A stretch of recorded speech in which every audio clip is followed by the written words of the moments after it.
इधर दिल्ली के India gate पर देश के मोस्ट वांटेड नक्सली कमांडर मांडावी हिडमा के पोस्टर लहराए गए, जिनमें उनकी तुलना आदिवासी स्वतंत्रता सेनानी बिरसा मुंडा से की गई और उन्हें जल, जंगल और जमीन का रखवाला बताया गया। उसके समर्थन में नारे लगाने वाले छात्रों को बस्तर आमंत्रित किया गया है। डिप्टी सीएम विजय शर्मा ने कहा कि छात्रों को बस्तर जाकर वहां की वास्तविक परिस्थितियों को समझना चाहिए।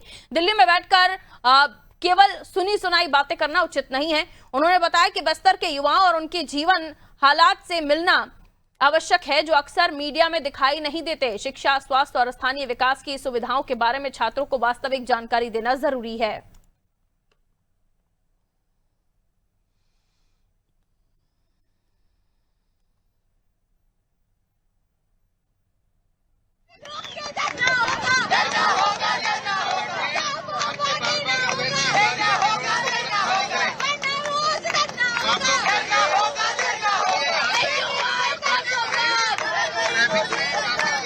मैंने वीडियो देखा है, वो छोटे बच्चे हैं और किसी तरीके से वो विभिन्न भावों से भरे हुए हैं जो अनुकूल नहीं है।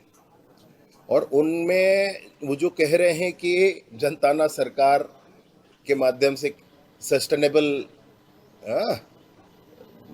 खेतियां होती हैं और उसमें एक माने पर्यावरण संरक्षित होता है, उन्होंने कभी देखा ही नहीं होगा, उन्होंने कभी जाना ही नहीं।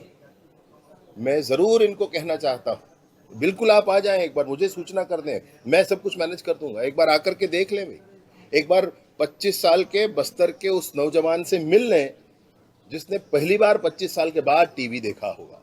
आप दिल्ली में बैठकर इस तरह की बात करके बरगला नहीं सकते किसी को। आप बस्तर के गांव में कौन सा जनताना सरकार में स्कूल, अस्पताल, आंगनबाड़ी, बिजली, पानी, सड़क कुछ नहीं था वहां पर। अभी जाकर के कुछ काम शुरू हो रहा है, अभी जाकर के कुछ काम आगे बढ़ रहा है। इस तरह से सोचना बिना जाने बिना समझे ये उचित नहीं है।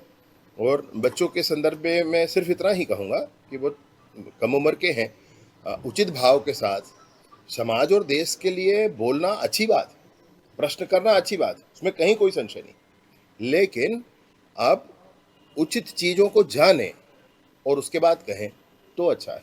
सुनी सुनाई बातों पर अगर आप कहेंगे तो उचित नहीं।